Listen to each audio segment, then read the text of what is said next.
Alright guys, this week's listener shout out goes out to those in Egypt, specifically those in Cairo, Alexandria and South Sinai. Thank you for listening in. Welcome back to the First Principles of Medicine podcast. In this series, we'll be breaking down complex medical topics into their first principles. When the stress is on and you've just been asked a tough question you don't know the answer to, we feel you'll be able to fall back on these principles to formulate a decent answer and reason your way out of trouble.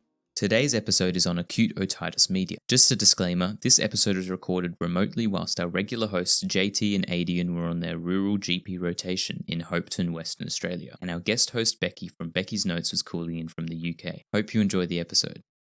Welcome everyone to our new episode of 1 p.m. Today we have a special guest from the UK who we're very happy to do a international collaboration with. It's Becky from Becky's Notes. Say hi, Becky. Hi guys, thanks for having me. Do you want to introduce yourself, who you are, what do you do? Absolutely, yeah. So I am an F2 in the UK, so I think that's your equivalent of a PGY2. And I came across your podcast because I too really like helping med students to learn all those first principles and, really get to grips with what you need to know for a medical student and a junior doctor. So yeah, I'm really looking forward to today's podcast. Thanks, Becky. Thanks for joining us. And as usual, we have our old co-host, Adian. Hello.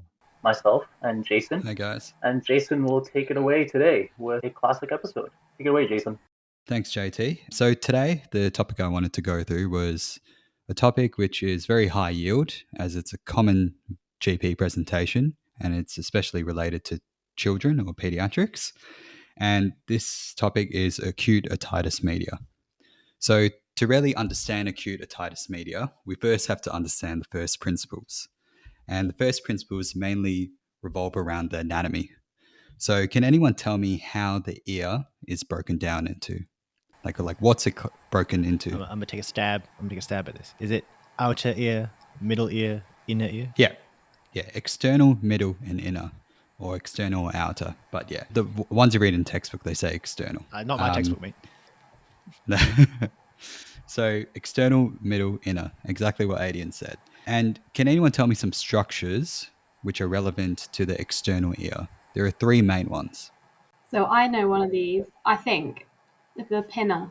Is that one on your list? I believe the pinna is part of the larger structure. Pinna is the actual ear itself, isn't it? Are we talking about like the ridges of the ear? Is that what we're asking for? So what I kind of broke the external ear down into was the auricle, which I think the pinna is part of the auricle. I think the pinna is just all the bit on the, the bit that you can see, like the outside bit. Yes, pinna, auricle. And the role of that is to capture and direct sound waves towards the external acoustic meatus. And that's the second structure of the external ear, okay? Can anyone tell me what the third structure is? The ear canal. Yeah, so the ear canal and the external acoustic meatus are the same thing. Oh, okay.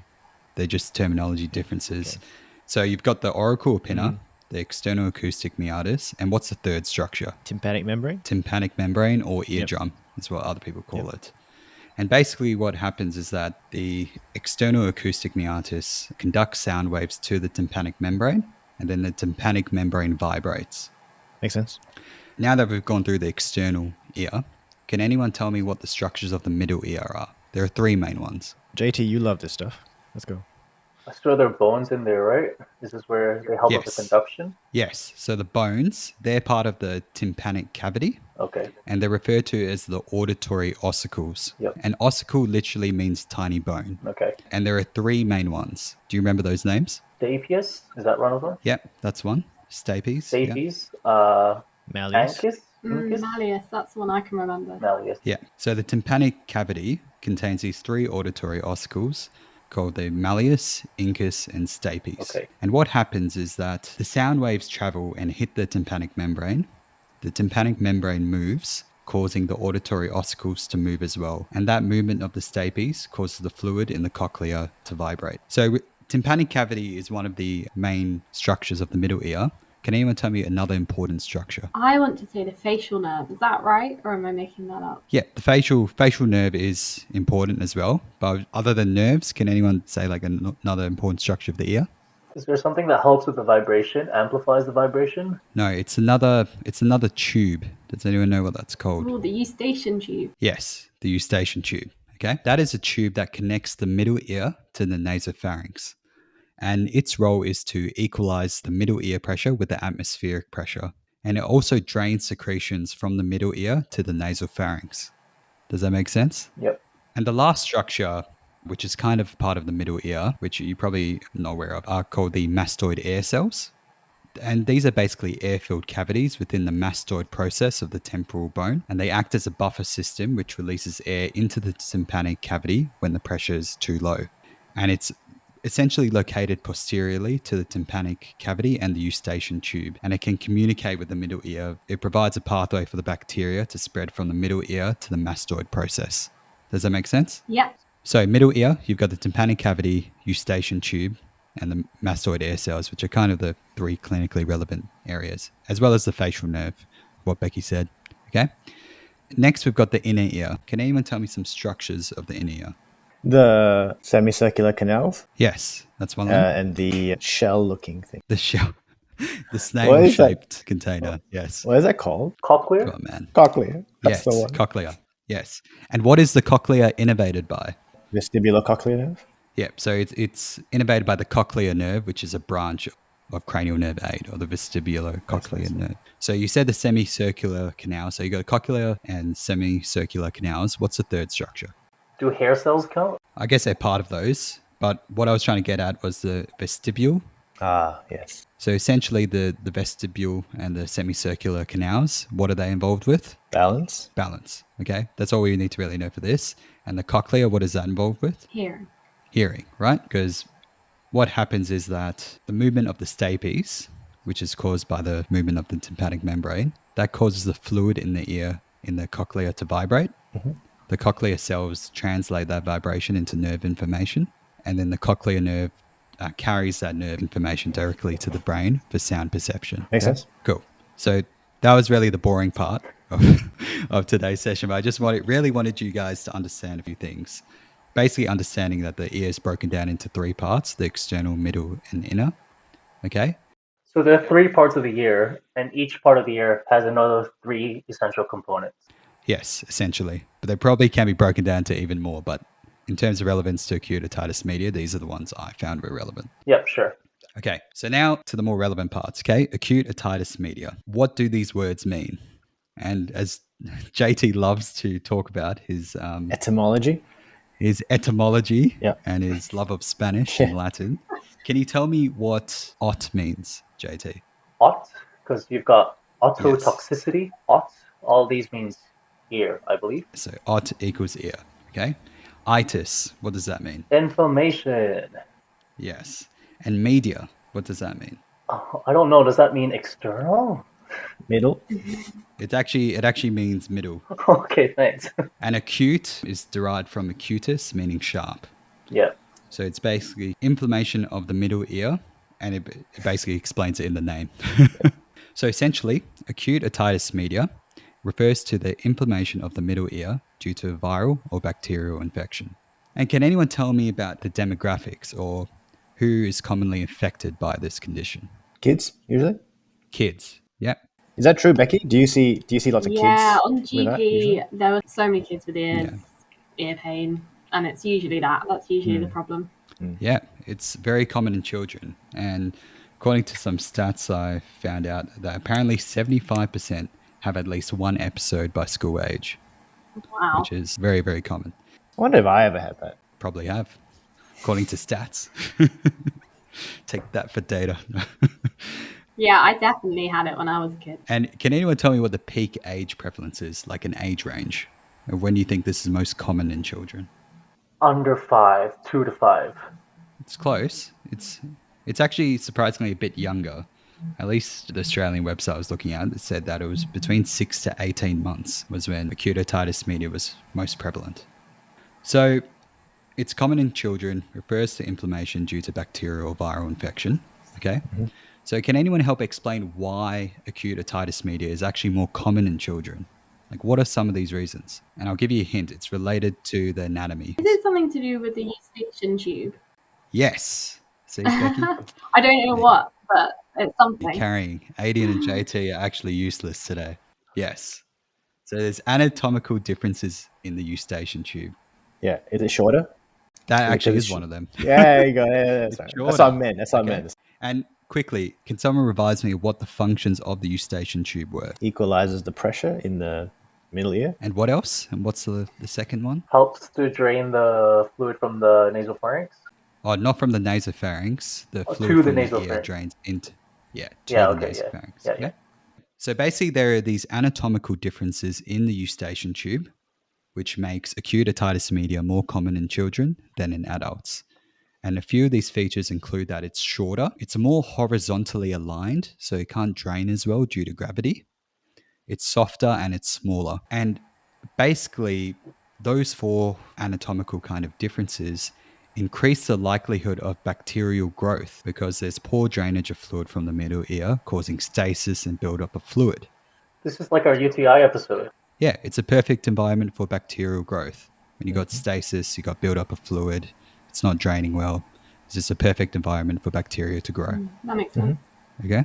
And what makes even more sense is why children with the upper respiratory tract infection, most commonly a viral cause, why it can result in acute otitis media. Because imagine you have a child with an ERTI, okay? They get some nasal congestion. That then increases the negative pressure in the eustachian tube. Then you get more fluid accumulation. And then you get a secondary bacterial or viral infection of that fluid, which is just not clearing out. Does that make sense? Makes sense. Yeah. Okay, so I've talked about how acute otitis media is caused by viral or bacterial causes. Can anyone give me some viral causes? Influenza. You know, it probably could be influenza, but it's probably not the most common cause. Rhinovirus? Yes. Rotavirus? Rhinovirus, another R one, other than rhinovirus. RSV is another one I found, but I guess any viral infection can technically cause it. Can anyone give me some bacteria? Strep pneumonia. Yes. That's probably one of the main ones, if you can remember one. I wonder if these differ in the UK, Becky, or are we just... Yeah, Are I these don't know. universal? I mean, I think any sort of cold-causing virus probably going to do it. I imagine that's Yeah. probably similar everywhere. Moraxella. Is that another one?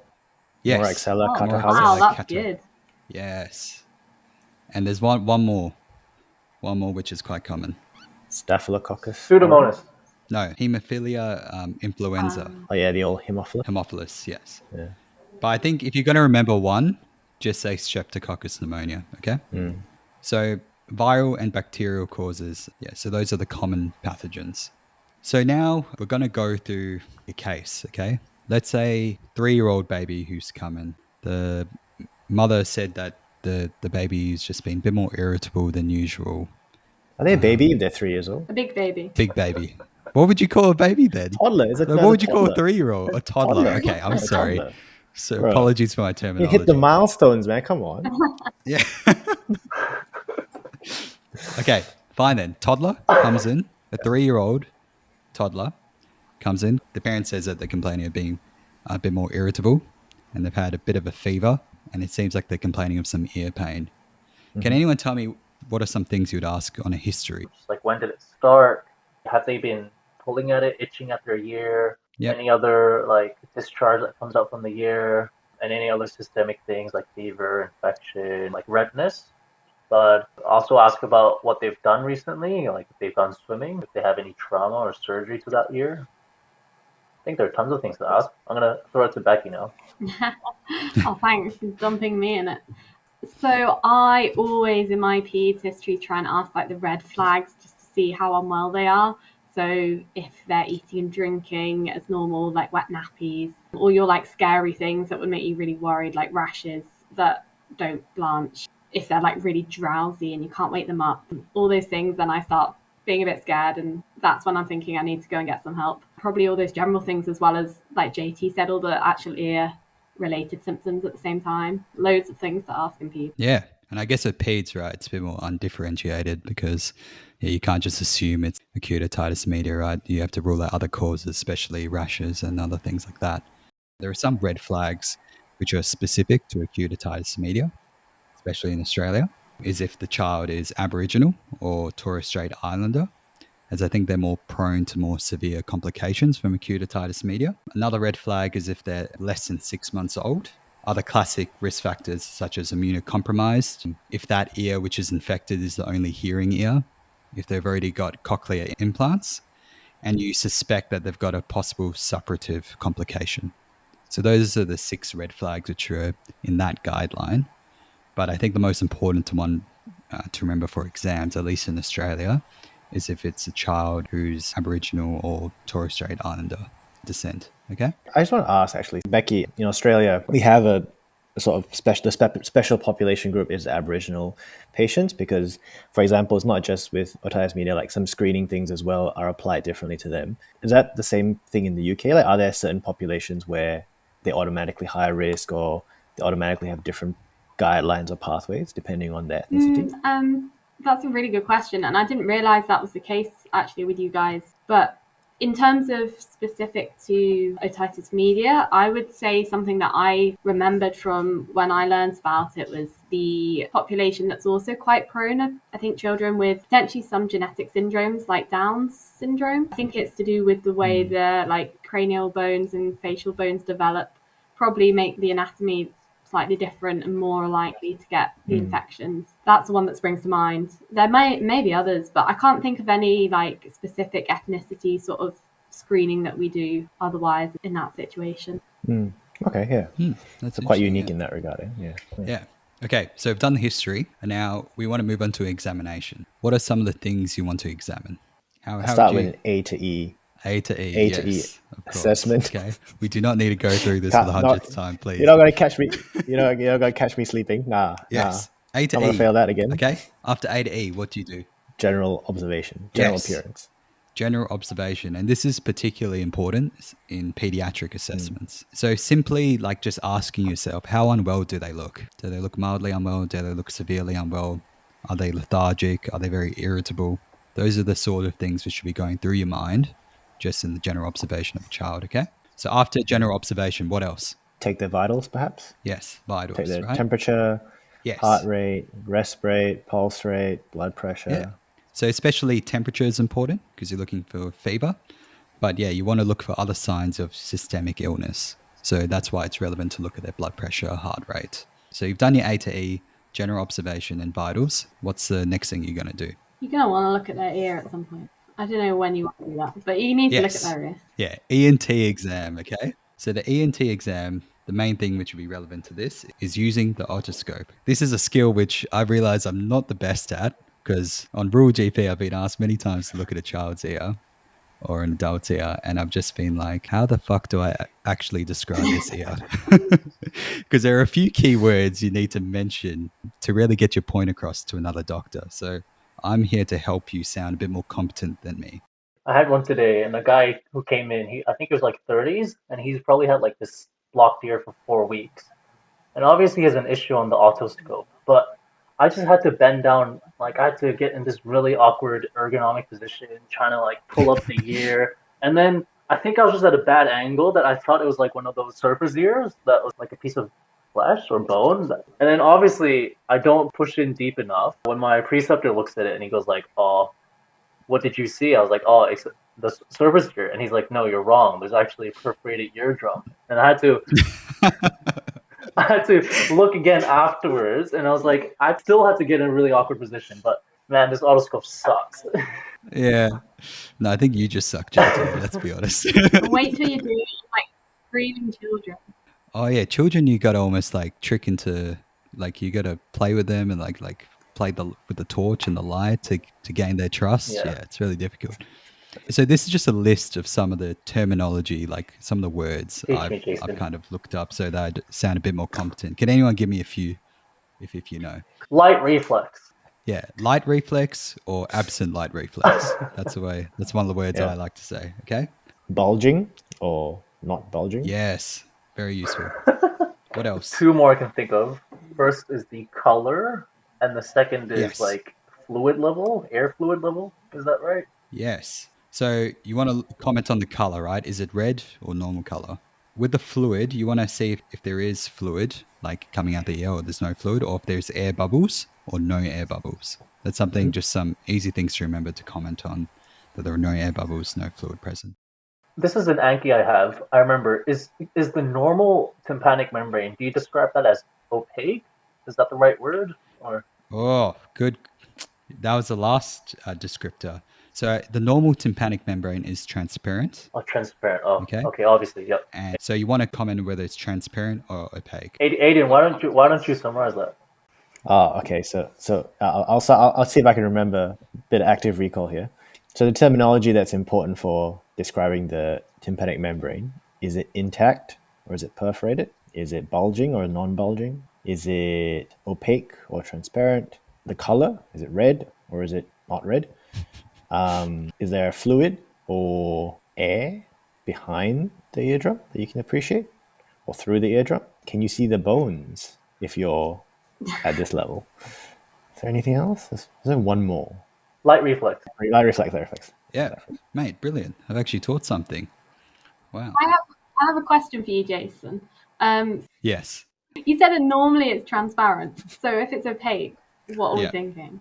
So I think if it's opaque, you're thinking that there's some kind of fluid behind the ear. That's what I'm thinking, or like the tympanic membrane's a bit thickened, or... Yeah, I think that's what I'm thinking as well. So you look down the ear with the otoscope.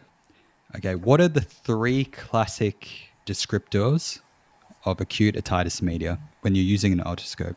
A bulging tympanic membrane. Yes, that's one. Red. Red, yes. So the 3 ones which are commonly described as red, bulging, and opaque. Also, when Becky said opaque, then you could just say a differential is acute otitis media then. Yes, I guess that's true. Yeah. I answered Becky's question without even trying. You know it really. Yeah.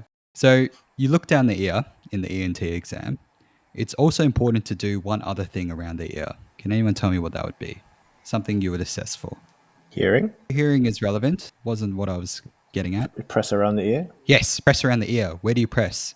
Everywhere around the ear? So you probably want to press and have a look around the mastoid bone. Okay? Mastoid, yeah. Yeah. So you just want to press around the mastoid bone, see if there's any tenderness, any swelling, erythema, because that's relevant to one of the red flag differentials you don't want to miss. So that's pretty much exam done. Okay. You've done your general obs, your A to E, general obs, vitals, ENT. Okay. Can anyone tell me what some of the differentials you'd think of? Considering that acute otitis media was the primary differential, what are some other differentials you'd like to think of? Chronic otitis media? Yep. There's like 2 types, I think. Yep. We'll go through those later, but yep, that's one of them. Otitis externa? Yep. Otitis externa, I'll just quickly touch upon, but that's essentially an infection of the external auditory canal. And that's usually with a history of moisture from like swimming or ear trauma. And the ear is actually quite tender to examine if it's a otitis externa. I guess with kids, it could be a foreign body in the ear. Yeah, because kids just shove things everywhere, up their nose, ear, mouth, everywhere. Hey. So yeah, those are just some of the differentials. Okay. So you're pretty confident it's acute otitis media because you know it's common and you've seen the ear and it's red, opaque, and bulging. What are some of the investigations you'd do? Is it a trick question, Jason? Oh, it may Do be. you not need It to do may any be. investigations in acute otitis media? Oh, yes. Assuming they're well, assuming they're otherwise well. You got. I'm No. considering infection, right? You're gonna go lumbar puncture. Yeah, but I'm... Anyway, as Adian picked up on my trick question, essentially there are no standard investigations for acute otitis media. The only time is that you may consider a CT or MRI if you suspect that there is some risk of some intracranial complication, some very, very severe complication. But otherwise, there are pretty much no investigations for acute otitis media. Does that make sense? Have you ever seen that, Becky? Have you seen imaging audit for a kid because of that suspicion? I can't say I have. I've done a peds job and I'm doing my ear, nose and throat job, but I think there was a kid on the ward that had an intracranial abscess, but I wasn't at work that day, so I'm not sure where it came from. But I guess that could have been one of the examples where it can go wrong. Yeah, so that would be one of the indications for a CT or MRI. Yeah, if you suspect. But as you could imagine, if they had an abscess, you'd expect them to be a lot more unwell than just a kid with acute otitis media. But we'll go through the complications later because we're going to spend a bit of time going through that. So investigations, you're a good doctor. You realize that there's no point doing investigations and exposing the child to unnecessary radiation. So you move on to management. So management can really be broken down into two groups. The children who have mild illness with no red flags, and then you've got the group of children who are high-risk groups or they're severely unwell. So let's just start off with the stock standard child with like a mild illness with no red flags. Okay? What would you do? Start from the top. Non-pharmacological patient education. Patient education, yes. Print off a written fact sheet. Okay, other than fact sheets, guys, come on. You're scraping the barrel here. All right. You educate them about the condition. You explain what's happened, and then you explain that it will go away on its own most of the time. Don't need any drops or specific medication. It's mainly supportive care. So if they're feeling a bit irritable, a bit uncomfortable, they got a bit of a fever, you can give them Panadol or Nurofen depending on their age, making sure they're eating and drinking enough, so keeping their oral intake in, and then you would safety net them. So if they deteriorate or they're not getting better or they're otherwise worried, come back into the GP or come back to the ED. Yeah, that's a pretty good job. I think that would get you most of what is required. Just to make it a bit easier for people to remember. So it's 4 main things. Simple analgesia. Yeah. No antibiotics. You want to tell the parent to observe the child for around 2 days. If they're improving after 2 days, that's good. They don't require any antibiotics. However, if they're not improving after 48 hours, they usually require a 5-day course of amoxicillin. So these are the guidelines which I've been looking at, okay? So you tell them, take some Panadol, Nurofen, make sure they keep up their fluids. Right now, we don't need any antibiotics, but I want you to keep a lookout for them for 48 hours. Yeah. If they're improving, that's good. But if they're not, come back in and we may start a 5-day course of amoxicillin. Yeah. Does that make sense? So 2 days. So it's 2 days, and then for them to improve. Not necessarily like 2 days and they're like 100%. It's just they're better than they were within 2 days or so. So the flow chart I'm looking at is, are the symptoms improving at 48 hours? Not completely cured, just symptoms improving at 48 hours. Okay. And the last thing to include, which I think can be forgotten, is the parent education, as you mentioned with the fact sheet. But it's really important that you advise parents to seek a medical review in the future if some of the following symptoms persist for more than 2 to 3 months. So these symptoms include like ear symptoms, any hearing difficulty, or any irritability. And that's basically to check for any persistent effusion. Does that make sense? So that's more like long-term management. Yeah. Yeah. Just to see if they're worried. Yeah. So even though they've had a mild illness, they haven't required any antibiotics, you just tell them if they still have any symptoms in 2 to 3 months' time, it's important that they still come back, just to rule out any long-term complications of acute otitis media. Yeah. I think with kids as well, it's important to remember that hearing is quite hard to assess. So it's quite hard if they're like 3 to ask them, can they hear? So just with parents there, it's keeping an eye out for things like their development, like their speech is a big thing if they can't hear properly. What was your mnemonic that you used for the PEDS history? Binds. Yeah, with the developmental bit. That's why that's so important there.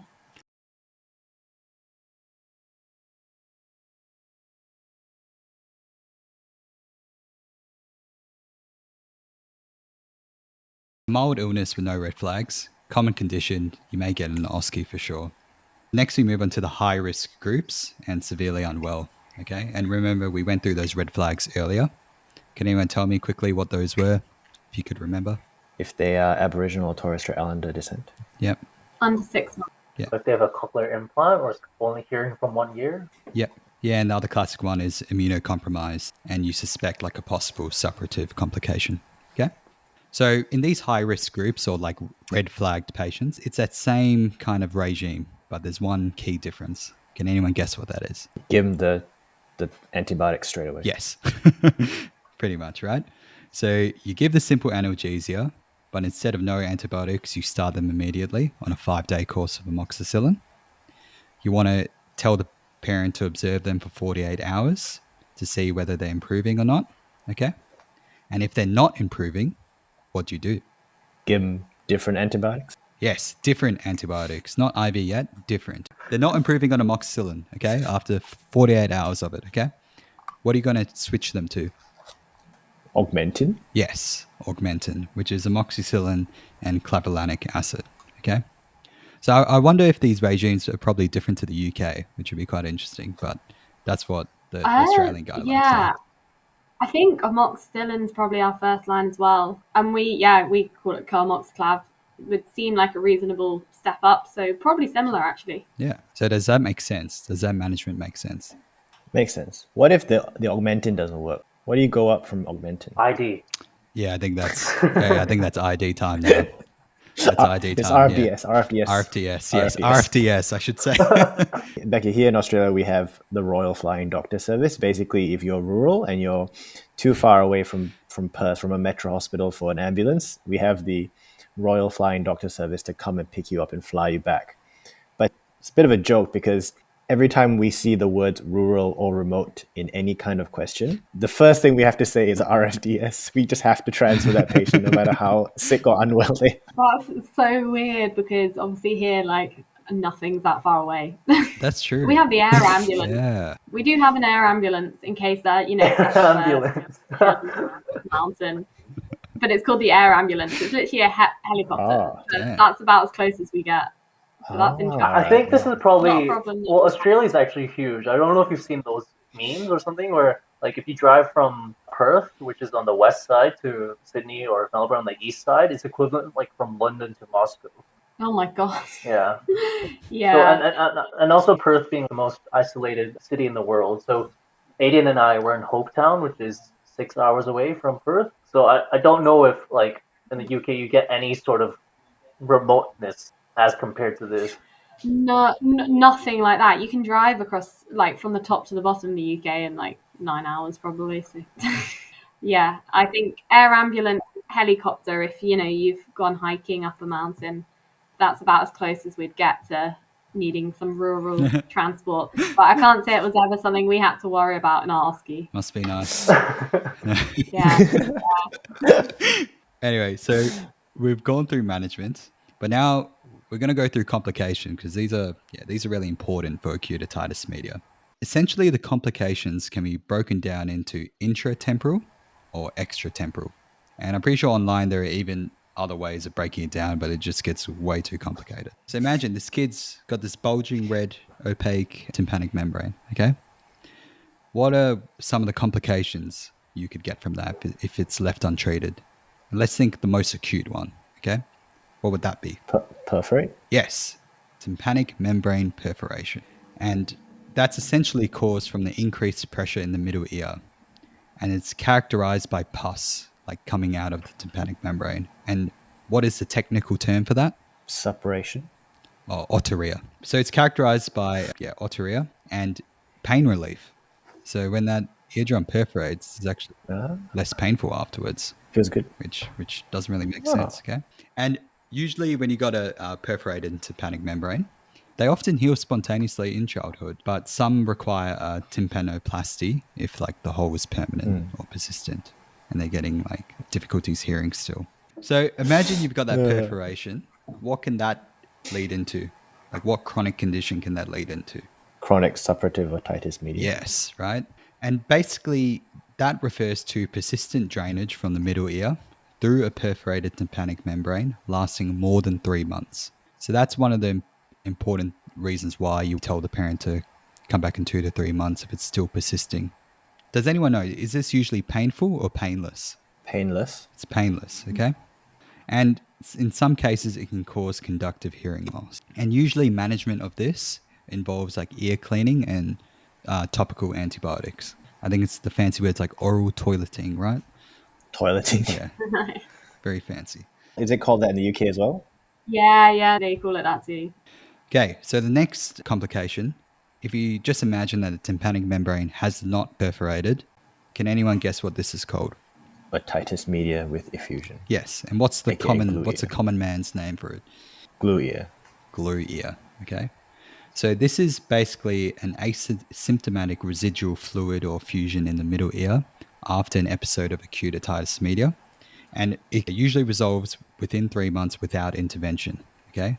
However, if it persists beyond 3 months, what would that make you do as a GP? Refer them. Yes, you want to refer them to an ENT, as well as probably do a proper hearing assessment. And what does the ENT sometimes do with patients with glue ear? I think we can put grommets in. Yes, grommets. And what are grommets? like tympanostomy tube or something. Yes. Okay. And these are usually indicated in patients with recurrent acute otitis media, or if they got hearing loss or any learning difficulties. Like Becky mentioned, right? It's really important that you look out for any developmental delays in the pediatric population. So we've gone through perforation, we've gone through chronic suppurative otitis media, gone through otitis media with effusion. The next thing we want to go through is really a red flag condition, okay? It's rare, but it's really important that you rule it out. Does anyone know what this is? Were you talking about the mastoid bone? Yes, the mastoid bone, okay? And what can you get of mastoiditis? Mastoiditis, okay? So that's essentially the extension of infection to the mastoid bone. They go via the mastoid air cells. And what would you do in terms of management? Antibiotics? Yes, antibiotics. You need like IV antibiotics. IV antibiotics, right? For mastoiditis, okay? Is there still amoxicillin? I don't know what the empirical IV antibiotics are. I think it's probably something stronger. I think these kids, I've not seen it. I think these kids or anyone with mastoiditis, they are quite unwell systemically as well. So they can be septic at the same time. So if they're really sick with it, then I think that's a worry. So we've gone through perforation, chronic suppurative otitis media with effusion, and mastoiditis. I think those are the four main clinically relevant complications, but we'll just quickly go through the other ones. As a medical student, I think those four are the main ones you need to know, okay? I think just to say before you move on with the mastoiditis, you need to look to spot it. It's like a swelling behind the ear, like you said, that mastoid area, that's what you're looking for. And their ear can move like forwards and down. Yeah, that's a good point. Okay, because it's pushing it down. Yeah, and that's why it's really important in an ENT exam that you look behind the ear, right? And probably press, see whether it's painful. Does it look red, inflamed?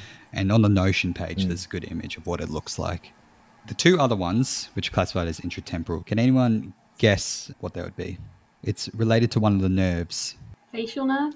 Yes, facial nerve palsy. So apparently one of the complications you can really get is a facial nerve palsy, okay? Do you know why? Because the facial nerve runs near the ear, right? Yeah, I think it and all those structures. So you can imagine if goes through those structures, the infection spreads, it can irritate that nerve. That's the way I imagine it, right? And the last intratemporal one, okay, is related to the inner ear. Does anyone know what that's called? Labyrinthitis? Yes. So that simply refers to inflammation of the inner ear. And what would that be characterized by? Did you say earlier it was related to like proprioception and balance? Yeah. So you'd get really bad vertigo in a child, right? Vertigo, you can get sensorineural hearing loss and nystagmus, nausea and vomiting if that infection spreads through to the inner ear. Quickly, before I get you to summarize, let's just go through the other major complications because there's really only one or two more, okay? And Becky mentioned them earlier. So it's related to an infection spreading. Sepsis? Not necessarily. Abscess. Abscess, right? So you can get intracranial abscesses or subperiosteal abscesses, okay? And if you can imagine like the ears next to the brain, you can get infection which spreads and can become meningitis. You can get a sigmoid sinus thrombosis. So those are really, really rare complications, but those are some of the stuff I found online. But if you look it up, there's like 20 different complications. Well, the main one that I'd say is this what you're getting at? Not to miss is the mastoiditis. Yes. So then the common one is perforation, and then perforation that's chronic with the otorrhea. So that's acute suppurative. Chronic suppurative otitis media. That's the one. And then glue ear. Yeah. Those are the four main ones I think you should know. I don't know if it's better to break them down into the common, the red flag, and the kind of rare ones. I don't know if that's more relevant, but that probably helps. That seemed to. So I'd say the common ones are like the tympanic membrane perforation, chronic suppurative otitis media, and otitis media with effusion or glue ear. The rare one, which is a red flag condition, is mastoiditis. And the other rare ones include facial nerve palsy, labyrinthitis, and abscesses. Yeah, nice. So that brings us to the end, okay? And the four key takeaways I really wanted you to understand were that anatomical differences in the eustachian tube make children more prone to acute otitis media. A red, bulging, and opaque tympanic membrane are the classic otoscope findings of acute otitis media. Most cases of acute otitis media in children resolve spontaneously and do not require antibiotics. And lastly, simple analgesia, observation for 48 hours, and parent education are key components of treatment for all cases of acute otitis media. So thank you guys for listening. Thanks for teaching us. I hope that's made some sense other than the complication part. Makes sense to me. I do want to clarify. So with the perforation, is that otitis media with perforation, or do I just say perforation? Just perforation. Okay. Like perforation is a complication of acute otitis media. Okay. Right. Okay, 1 p.m. We've reached out to you and you've sent in your questions. So the first question we have from here is a listener from Hong Kong, a longtime listener, who's kindly asked us, and maybe Becky, you have some experience in this. The question is, why do doctors have such terrible handwriting? Oh, now that's a great question, isn't it? And one that I don't think I can give you a solid answer for. But I'll tell you what, I think there is some correlation between how long you've been qualified and how bad your handwriting is. The longer you've been a doctor, it seems that the worse your handwriting gets. I don't know about you guys, but I think at medical school, you all have really neat handwriting. I guess time is a problem, so you're just rushing. You know, on those surgical ward rounds when you've got 30 seconds to scribble down everything that the consultant said and they've already moved on to the next patient. So yeah, I mean, it is really annoying when you go and you can't read the notes, and it can be a bit dangerous, to be honest, when you don't know what's going on in a plan. So if you're going to be a doctor, I try to keep my handwriting neat, but it's easier said than done. Do we think that with people using smartphones more, do we think that handwriting will get worse over time? I mean, my handwriting's already pretty trash. Like if it goes like how Becky said, I'll be doing dots and dashes at that point. Why aren't you improving yourself, Aiden? Why aren't you making a better work on your pen? Yeah, that's not good. I can't. That's not good, Aiden. Mate, I'm working smart. I'm working smarter, not harder. I'm working smarter, not harder. By that point, I'll have interns to write my notes for me. So. All right, one more question. Two more, actually. So a question from our listener in Australia. They ask, how do you manage a patient who tries to self-diagnose themselves with Dr. Google? Gotta listen to what they're thinking and what their concerns are in a care and understanding way. Use the ideas, concerns, in a and non-judgmental way. Yeah, non-judgmental way. Yeah, the age-old ice. You know, sometimes they are right. You know, I can't even deny it. Sometimes they are right, but often they're not. And I think it goes two ways. So you get the patients that think they know what's going on, so they don't come and see a doctor and it's actually really bad. Or the patients, which I think it's more common, that they Google things and think they got the worst of everything. But I actually had a patient on my night shift this weekend who had a nosebleed, and he'd had it a couple times that week. So he Googled nosebleeds, and of course, so he came in thinking he'd got leukemia, liver failure, and a sinonasal tumor, because he'd had these nosebleeds for about 3 days. So I guess there's a lot of reassuring. It's knowing your own red flags, what you need to make sure that they definitely don't have. And if you know yourself that you're confident that they don't have those things because you've checked a good history and you've ruled out any worrying features, or you've done a good examination of, you know, whatever you need to examine, and it looks reassuring, then I think you are in a good place to reassure the patient. But you're always going to have those patients, and sometimes they won't believe you, even though you're the doctor. And the worst thing is when they turn out to be right, and then they get the referral, and then they get some whack hematological disease, and you're like... Yeah, I think Jason's right, to be fair. Sometimes they are right. Yeah, sometimes, yeah. All right, last one. So our listener is from Australia, and they're asking, when you take Panadol, how does the Panadol know where to act on to relieve your pain? It's not that it knows where to go, right? It just goes everywhere. And if the place has some pain, then the paracetamol is just gonna help the pain. So regardless of where you have the pain, it's just gonna hit the pain. Which is why I think like if you're on long-term Panadol or some kind of pain medication, if you have another acute presentation of something else, it might not be as pronounced because you're already on some long-term medication that suppresses it. So for example, if you're on Panadol or Nurofen because your ankle hurts, but it turns out you actually have a bit of a fever and you're actually a bit more sick, you won't necessarily know that because the Panadol and the Nurofen is actually bringing down your fever, even though you thought you were just taking it for your ankle. So short answer, it doesn't. I don't think it knows where to go. It just goes everywhere. And if the place it goes has some pain, it'll sort the pain out. Yeah. Well, the thing with pain, right? It's like, or if it's inflamed, at least it's probably like vasodilation or the blood vessels nearby. If you're an expert in paracetamol, please write in Yeah. at 1pm.wiki. Yeah, that's pretty much it. Those are the questions we had with our audience engagement. Thanks for sending them in. We appreciate listenership. Becky, you didn't tell people your Instagram? Yeah, so I'm at Becky's Notes 01 on Instagram. You can see loads of our infographics there to help with these podcasts for all you visual learners. Thanks, guys. Appreciate it. And Becky's also got resources available on Amazon if you'd like to support her there. Yep, so I've got some textbooks out which hopefully help make your lives a bit easier as you're trying to revise everything you possibly need to know at medical school. Check those out if you're interested.